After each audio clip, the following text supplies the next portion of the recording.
धरती अरबों साल पुरानी, उसके सीने में छिपे राज, और उन्हीं राजों में से एक है चांदी, वह धातु जिसने साम्राज्य बनाए, व्यापार बदला और आज भी हमारी तकनीक, हमारी अर्थव्यवस्था और हमारे जीवन को रोशन करती है। लेकिन सवाल यह है, यह चांदी आखिर मिलती कहां है? कैसे खोजते हैं वह पत्थर जो करोड़ों सालों से अंधेरे में छिपा हुआ है? और कैसे बदलता है एक कठोर पत्थर चमकती हुई शुद्ध चांदी में? आज हम उतरेंगे पृथ्वी की गहराइयों में। हम देखेंगे वह सफर जो इंसानी मेहनत, विज्ञान और इंजीनियरिंग से मिलकर तैयार होता है। यह है चांदी का जन्म। चांदी आसानी से मिलने वाली धातु नहीं है। यह किसी खजाने की तरह धरती की गहरी परतों में छिपकर रहती है। करोड़ों साल पहले ज्वालामुखीय विस्फोटों, टेक्टोनिक मूवमेंट्स और धरती की पिघली परतों में होने वाले रासायनिक मिश्रणों के कारण यह धातु चट्टानों में समा गई। जब पिघली हुई मैग्मा ठंडी हुई तो धातुएं धीरे धीरे खनिजों के रूप में जमने लगीं।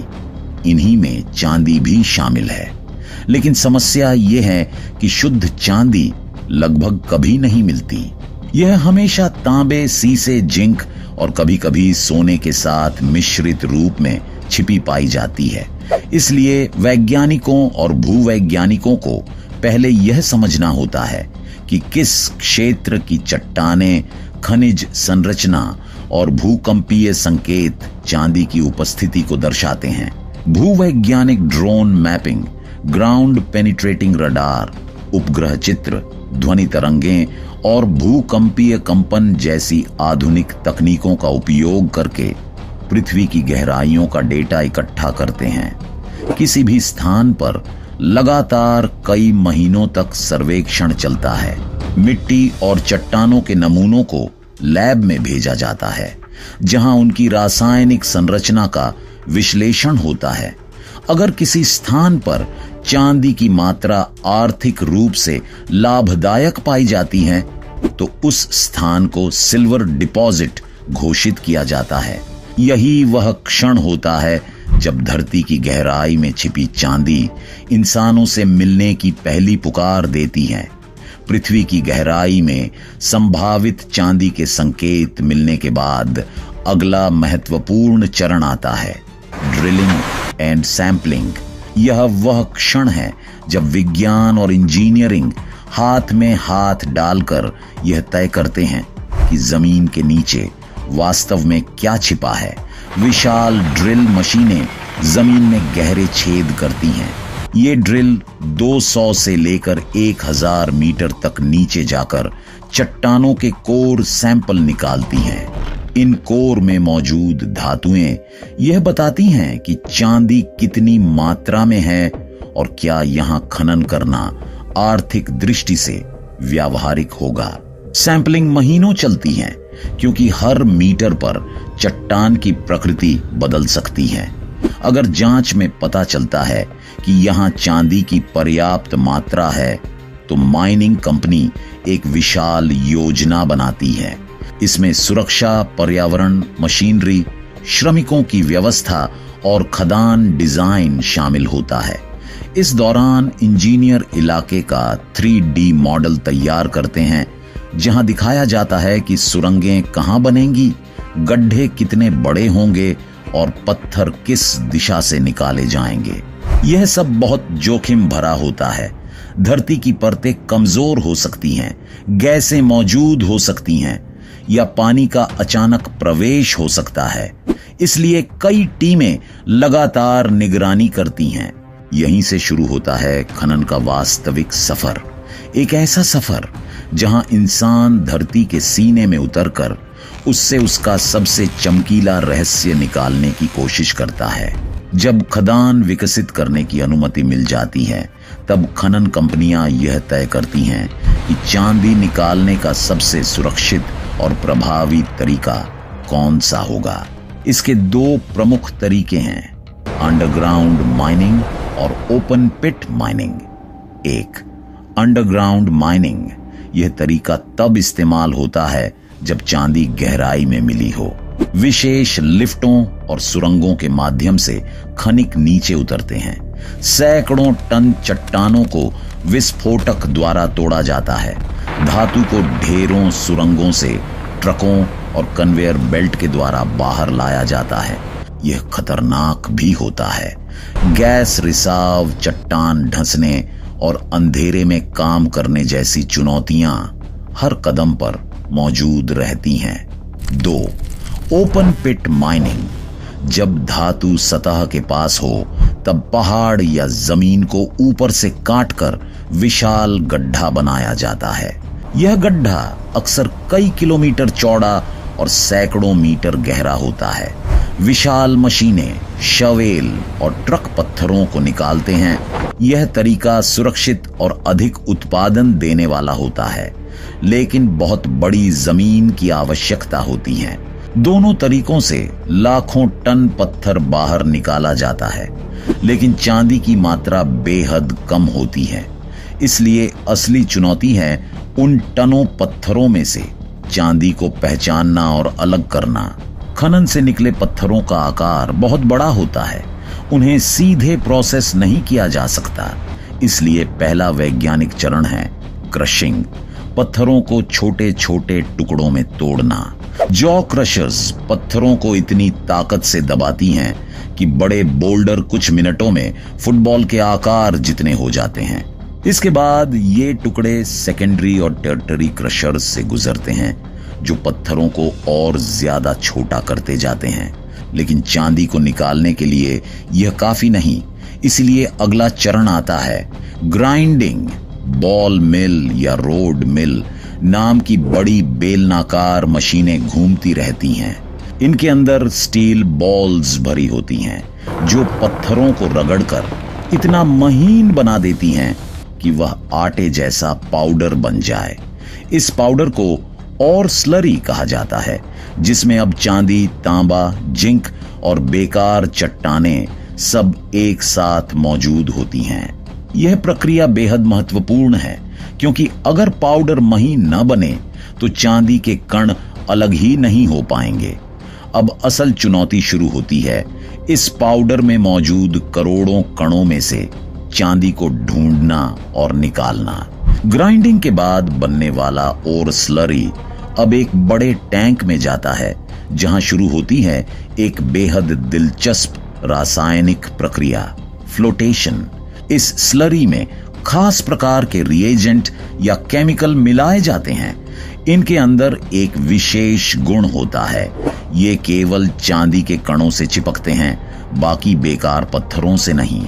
यह बिल्कुल ऐसा है जैसे चुंबक सिर्फ लोहे को खींचता है, बाकी धातुओं को नहीं।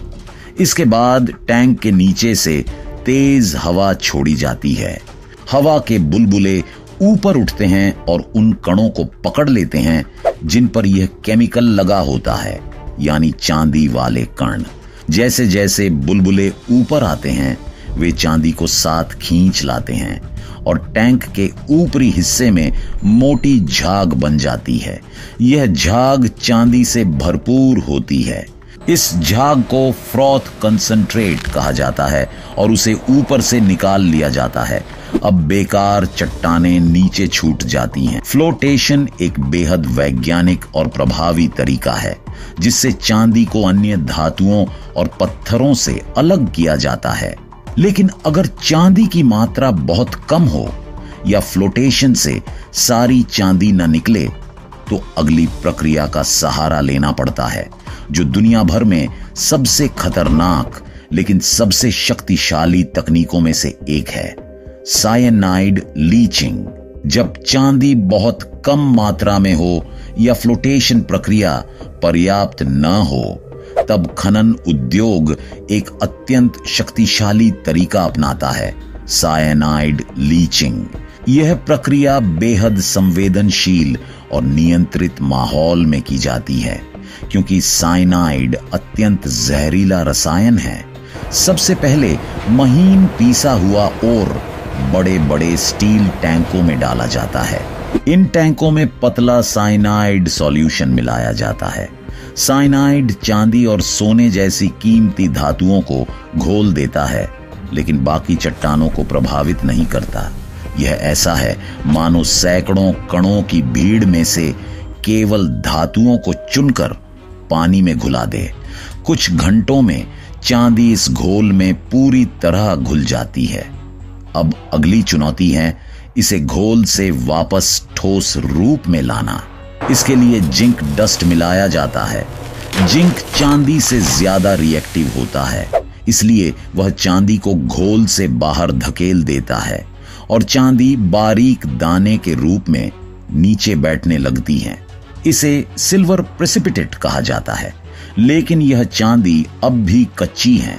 इसमें सीसा, तांबा, जिंक और अन्य अशुद्धियां मौजूद रहती हैं। इसीलिए इसे 99.9% तक शुद्ध करने के लिए अगली प्रक्रिया शुरू होती है, स्मेल्टिंग। साइनाइड लीचिंग के बाद जिस कच्ची चांदी को प्राप्त किया जाता है वह अभी अशुद्धियों से भरी होती है। इसे शुद्ध करने की पहली प्रक्रिया है स्मेल्टिंग, यानी धातुओं को आग में पिघलाना। सबसे पहले सिल्वर प्रिपिसिटेट को 1000 डिग्री सेल्सियस से भी अधिक तापमान वाली भट्टियों में डाला जाता है। तेज गर्मी के कारण चांदी पिघलने लगती है और उसके साथ साथ मौजूद हल्की अशुद्धियां ऊपर आकर झाग जैसी परत बनाती हैं, जिसे स्लैग कहा जाता है। इस स्लैग को लगातार हटाया जाता है ताकि धातु शुद्ध होती जाए। पिघली हुई धातु एक चमकती हुई नदी की तरह भट्टी से सांचों में बहाई जाती है। ये सांचे इनगोट्स यानी चांदी सोने की ईंटें बनाते हैं। इस मिश्रित धातु को कहते हैं डोरे बुलियन। डोरे बुलियन में आमतौर पर 60% से 95% तक चांदी होती है। बाकी धातुएं अशुद्धियां होती हैं।